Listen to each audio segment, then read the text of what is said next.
What's going on, you bunch of heathens? Today we are checking out another oversimplified video. It's been a bit since we checked them out, but this one is on the Three Kingdoms, of which I believe there's a movie titled Three Kingdoms. I'm pretty sure. I'm not sure if this is the one I'm thinking it is. Either way, I swear there's a movie that I remember seeing with that title, and that's all I think of. Either way, it should be pretty interesting. Make sure you guys check out the originals link below. Ooh, I see what I'm doing next. Without further ado, let's jump in. Ancient China. The sun is shining. The birds are singing. The children are playing in the village square. What a wonderful time to be alive. Oh no, something's gonna go wrong. Flooded again and destroyed all your crops. And also we're being raided by nomadic tribesmen. Ah, shit. And also this period of Chinese history may be entirely mythical, meaning you may not even exist. Well, that would certainly explain the laser eyes. Oh, it might be mythical? Chinese civilization began around the year 2000 BC when the possibly mythical Xia Dynasty was formed. Throughout China's history, dynasties would use... Let's say? 2000 BC when the possibly mythical... Possibly Xia Dynasty was formed. Throughout China's history, dynasties would usually rise up with a powerful leader who worked for the good of the people. But over time, the leaders would become more corrupt and self-serving. Someone would inevitably build a lake of alcohol, and the angry populace would overthrow them, giving way for a new dynasty to rise. Following this pattern, the Xia Dynasty was replaced Rinse and by the repeat. Shang, who liked bronze and writing. But then the leaders got corrupt, and were replaced by the Zhou, who liked iron and philosophy. But that one sort of just fell apart, and was replaced by the Qin, who liked building walls and people made out of rock. But they were pretty tyrannical from the start, and were quickly replaced by the Han, who... I didn't know that the, I'm gonna feel stupid. I can't remember what they're called. I didn't know or maybe I did know. I don't know, I'm gonna stop talking, I feel stupid. Like creating new trade routes and getting in touch with their emotions. In line with this pattern, the Han Dynasty came about under the strong and popular leadership of Emperor Gaozu. The dynasty remained firmly in place for over 4 centuries and was considered a golden age in Chinese history, developing new forms of art, political thinking, technology. Oh, looks like all the leaders got corrupt. I'm sorry, what was that picture? Developing new... What the fuck? Why is it... What the fuck kind of picture is that? Political thinking. Technology. Oh, looks like all the leaders got corrupt. Oh, see, took long enough. Probably the biggest problem in ancient China's political system that allowed so much corruption to come about all the time was a little something called court culture. Let me explain. Imagine for me, if you will, that you are the son of the Chinese emperor. Hooray! Okay. Now, apart from how weird it is that you have a ton of stepmoms and many of them would like to kill you, and also all of your friends are middle-aged dudes with no dongs, life's pretty alright. One day, your father says, "Son, I know our relationship hasn't been the best, and I've never said this before, but I just want to let you know that I love you." Oh no, I'm having a heart attack! Look at you. Now you're the emperor. I'm so proud of you. But wait, you are but a child and have no idea how to rule over a massive empire. Fret not, because just about everyone in your court wants to help you out with that. Hey man, remember me? Yeah, for their own... To be fair, I don't think this is necessarily... Like, okay, the multiple concubines things are not really attributed to, like, Europe, but this whole thing where king dies, young child not ready to actually lead, so other people got involved with it. That's pretty fucking standard, I want to say, for kingdoms. Especially with, like, other people being corrupt. Anyway, yeah, it seems pretty normal. To rule over China for you. I mean, to help you rule China. So hey, here's a popsicle. I hope we can get along. No way, man. We've been your friends and your personal caretakers your whole life. And even though we may have no dongs, I think you should give us all the power to rule China. I mean, help you rule China. So who will you be influenced by? Your scheming uncle or your loyal eunuchs? And towards the end of the Han Dynasty, and to be fair, both are scheming. Allowed more and more power to fall into the hands of the eunuchs. Oh no, now they're scheming too. They began handing out government jobs for bribes, heavily taxing the poor for their own wealth. And while you're sitting there eating your popsicle, everyone in your court is literally murdering each other to try and consolidate. And then you get power blamed and for riches it. for themselves. While all the peasants are outside like, hey, did you guys know there's been a drought out here for 2 years? Guys, Obviously, the people weren't too happy that while they were struggling to survive, they were also being heavily taxed so that the eunuch faction could all have rockin' mansions, complete with swimming pools and Alexas. So finally, when a self-proclaimed Taoist Despacito, wizard I like that. That's a was funny like, one. You know whose fault it is that we're all out here starving? It's the Emperor and his posse. They've lost their mandate from heaven, and the imperial family must be destroyed with an unrelenting, furious wrath. Also, check this out. Huh? Can you tell what it is yet? Ta-da! It's a little kitty cat. Okay, Rasputin. Look at her little ears. The people loved his political philosophy. He promised them land reforms. Of course, promise. They began arming themselves and wearing yellow turbans. And they also developed a really catchy slogan. In the Wait. One doesn't look like the logs. What's a Frenchman doing here? And they also developed a really catchy slogan. In the year 184, the Yellow Turban Rebellion broke out across China, with millions rising up against the Han Dynasty, and the imperial government in the capital city freaked out. With all their internal bickering, they were completely unprepared and unable to deal with such a huge rebellion. So they were forced to call on independent warlords from across the empire to help them deal with this situation. Some big names took part in the fighting. I'm talking the likes of the great Cao Cao, the tyrannical Dong Zhuo, Liu Bei, Sun Jian, and many other Chinese names I am definitely not pronouncing correctly. These warlords crushed the rebellion. I think I've heard of like one of them. And with casualties in the millions, the Han Dynasty breathed a huge sigh of relief. That's a lot. What they didn't realize is that by relying on all the warlords and their armies, they had essentially diminished their own central control over the empire. And many of the warlords now held the power to act almost completely independently and rule over their own local regions themselves. Yeah, because they just the government just proved that they don't have their own enough soldiers to actually take care of their own problems. So they're not going to be able to deal with, us. Back in the capital, the emperor and his son were having a little chat. Listen, I know we've had our ups and downs. Oh, and I dead. spent all of my time with your many smoking hot stepmoms instead of you. But what say you and I finally go on a little fishing trip together this weekend? Oh no, I'm having a stroke! And yet another child emperor was on the throne. This time, however, instead of the eunuch faction gaining even more power, this child emperor's uncle became his regent, who also just so happened to be the head of the imperial army, He Jin. Man, I hate those sneaky, lying, cheating eunuchs. Hey warlord Yuan Shao, what should we do? Kill them all. Right on. You can't kill the eunuchs. They're a vital part of this empire's governance. And also they paid me a lot of money to say that about them. Ah, come on! No! So He Jin and Yuan Shao decided the empress may need more convincing. And so they called in an infamous, feared, tyrannical, overweight warlord from the northwest to help convince her. That man was Dong Zhuo. And he set out for the capital city with his army. Hey guys, I heard a rumor that He Jin was planning on killing us. Then why don't we kill him first? And so it was. They lured him to the palace with a forged letter from his sister, and when he got there, they lobbed off his head.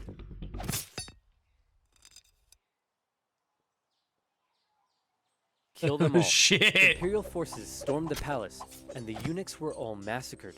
The peasants, who were still suffering from drought and starvation, saw what was going on and began to riot. The emperor and his brother were forced to flee the city, which was now in flames, and the feared, nasty, tyrannical, bloated Dong Zhuo had just arrived. He found the emperor and his brother wandering the hills outside of the city and was understandably confused. So he scooped up the emperor, went to the capital and was like, "Hey guys, what's up? I see the capital is on fire. Also, I'm here with my army and I have the emperor with me." Wait a minute, the capital is on fire, I'm here with my army, and I have the emperor. Screw you guys, I'm in charge. So now Dong Zhuo ruled over the Han Dynasty as the emperor's regent. His first act was to say to the emperor, "Hey man, no hard feelings, but I like your little brother better, so I'm actually making him emperor instead of you, so you're free to go do whatever you want." Actually. Oh, that's so fucked. Dong Zhuo ruled with an iron fist, and he did whatever the flip he wanted. He made absolute decisions himself, showing no regard for the monarchy. He had his opponents or those who disagreed with him killed. He broke protocol, doing things like keeping his sword when approaching the emperor, wearing shoes in the court, sleeping in the emperor's bed, and worst of all, he would walk in the presence of the emperor. You were meant to trot. The other warlords around the empire hated him. Fucking insane. Something needs to be done about this guy. What say we form a coalition and oust him? And it was agreed. Warlords from across China, their armies amounting to 100,000 men, allied together against the tyranny of Dong Zhuo. Yuan Shao's coalition consisted of some of the nation's most capable leaders, including his half-brother Yuan Shu, the great Cao Cao, and Sun Jian. But Dong Zhuo had an ace up his sleeve. His protege and adopted son, one of the most skilled and feared warriors in all of China. It's Lu Bu. This guy was a beast of a man. He never lost a duel, and no other warlord dared challenge him to one. He was also famous for betraying just about every warlord he ever fought for, something that Dong Zhuo didn't seem too concerned about. The coalition attacked Dong Zhuo in Luoyang, and in particular, Sun Jian's forces inflicted a heavy defeat against him, and he was forced to flee to the city of Chang'an. After this initial success, however, the war entered into a stalemate. The warlords in the coalition realized it was going nowhere, and also they all secretly hated each other. So they all went home. Dong Zhuo was safe. God, how did you freaking survive that? A government official in Chang'an had a daughter who was hot, super hot. He invited Lu Bu to his home and promised Lu Bu that someday he could marry his daughter. Then, he invited Dong Zhuo to his house and did the exact same thing. Dong Zhuo was so smitten that he insisted on taking her as his concubine immediately. And when Lu Bu heard the news, he was pretty unhappy. Hey man, aren't you worried that you stole Lu Bu's girl and betrayal is like his personal hobby? Lu Bu? Betray me? No way. The fact that I know around what time this happened and the fact that the girl had no fucking choice in the matter. Oh, this just gives me an icky feeling. Hey, never gonna happen. Oh, crap. Lu Bu, along with other government officials, assassinated the tyrannical Dong Zhuo. Then they left his body burning in the streets. Some sources say he was so fat and oily, he kept on burning for days. Nice. So with Dong Zhuo dead, and the power of the Han government essentially decimated, China was left with a huge power gap, and a ton of warlords who all slept soundly at night dreaming of being the one to fill it. Here we enter into a crazy and chaotic period of civil war about the kid emperor? China. What happens about him? People, so much betrayal, so much intricacy, it makes Game of Thrones look like a Dr. Seuss publication. But just to give you an idea of how real life is stranger than fiction, see if you're able to keep up with this. Are you ready? Here we go. Here's a rough map of the warlords throughout the Han Dynasty at the time. Half-brothers Yuan Shao and Yuan Shu were both in a power struggle for who would become the figurehead of their family. Yuan Shu made alliances with warlords in the north, along with Sun Jian, the guy who defeated Dong Zhuo. Yuan Shao also made alliances with Liu Biao in the south and Cao Cao, who was an amazing strategist and general. All of these warlords began fighting each other. Cao Cao began building his own strength by subjugating nearby remnants of the Yellow Turban rebellion into his own forces. Down south, things weren't going so well for Sun Jian, as he was killed in an ambush. So Sun Ce took over. Then Yuan Shu got pushed back to the river Huai, so he ordered Sun Ce to take the territory of warlord Lu Kang. Then Sun Ce went off to capture territories in the east. Sun Ce to take the territory Liu Kang?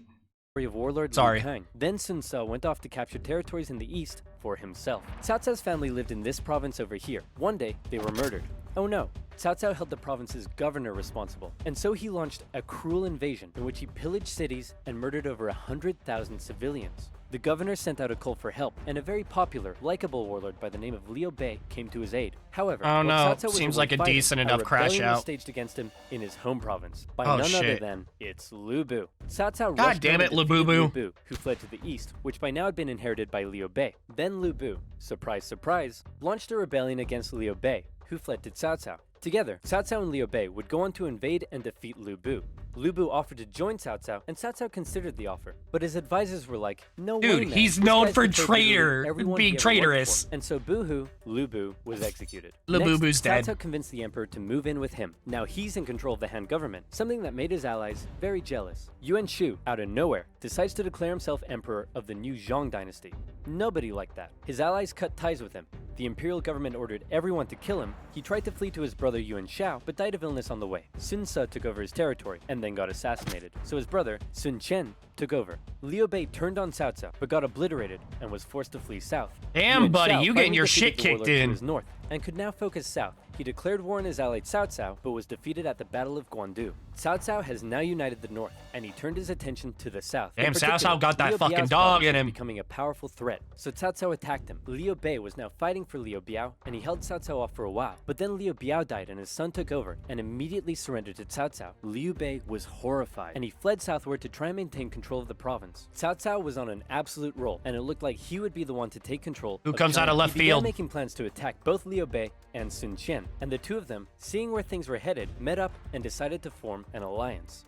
Now I know that was a lot to take in, but all you really need to know at this point is that this guy is on his way to taking over everything, and he's about to throw his full weight at the southern warlords. These two have one chance, one battle, to prevent. I mean, that wasn't super bad. I was expecting something a whole lot worse. But no, that actually made pretty decent sense. Him from a lot of invading the people South, betraying each other. That battle was the famous Battle of Red Cliffs. To take the south, Cao Cao would need to control and cross the mighty Yangtze River. He had over 200,000 men to face against Liu Bei and Sun Qian's combined force of 50,000. How would they stand a chance but when defending they were so outnumbered? when they go over the river. Sun Qian's advisors pleaded with him to surrender, but then he smashed up a table and they all backed down. Luckily, Cao Cao's forces were ravaged by disease and exhaustion, and his northern soldiers weren't too comfortable on ships. So when Cao Cao sailed down the river and the two sides met for an initial skirmish at Wulin, Cao Cao was unable to inflict a defeat against the allies. Then, one of Sun Qian's men came up with a very sneaky plan. He sent Cao Cao a letter, pretending that he and others wanted to defect to his side, and offered to bring him some of Liu Bei and Sun Qian's finest ships. Little did Cao Cao know, however, that those ships were full of flammable reeds. As they approached his fleet, they were set alight and destroyed his Nothing ships like in some camp. war crimes. Seeing the situation as hopeless, Cao Cao ordered a difficult retreat through the rain and marshlands, during which more of his men fell to illness and disease. The underdogs had won, and Cao Cao would never again have another chance to take the south. Following that, the three warlords took some time to finish off some smaller competitors in their own regions, and by the year 214, China looked a little bit like this. Cao Cao continued to try to penetrate the southern regions, but had no success, and even lost the Hanzhong region to Liu Bei in 217. The former allies eventually fell out over who should own this territory here, with Sun Qian coming out on top. In 220, Cao Cao died of a head disease, and was replaced by his son, Cao Pi. Cao Pi convinced the Emperor of Han to abdicate, and then proclaimed himself the Emperor of the new state of Wei. Liu Bei followed suit, declaring himself the true Emperor of Shu Han. And a few years later, Sun Qian joined in the fun and declared himself Emperor of Wu. And so now you have a number of kingdoms in China. How many? Count them. 1, 2, 3. 3 kingdoms. Except, actually, they weren't kingdoms, they were dynasties. And when the 3 kingdoms finally formed, not a whole lot happened. For the next 3 decades, they continued to engage in combat, but it almost always ended in stalemate, and nobody really got anywhere. So I will say this, I don't exactly blame the emperor for abdicating. Like, nah, bro, I've seen what fucking happens.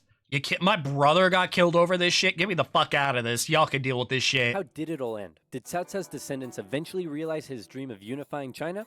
Not quite. Instead, the 3 kingdoms became victims of the usual problems that plagued Chinese dynasties. In Corruption. Wu, Sun Qian's descendant became a tyrant who was more interested in spending time with his concubines than governing. In Shu Han, a powerful, corrupt, eunuch faction rose up, and by now we all know how that ends. And in Wei, a string of young emperors gave way for a powerful family, the Sima clan, to take control of the dynasty's government. This Sima clan recognized the weak state Shu and Wu had been reduced to, and so they began making plans. I've just received this letter that says Wei is planning to attack us. Should we make preparations for war? Does another fucking war break out? Nothing to worry about. Oh, Let's no. do absolutely nothing.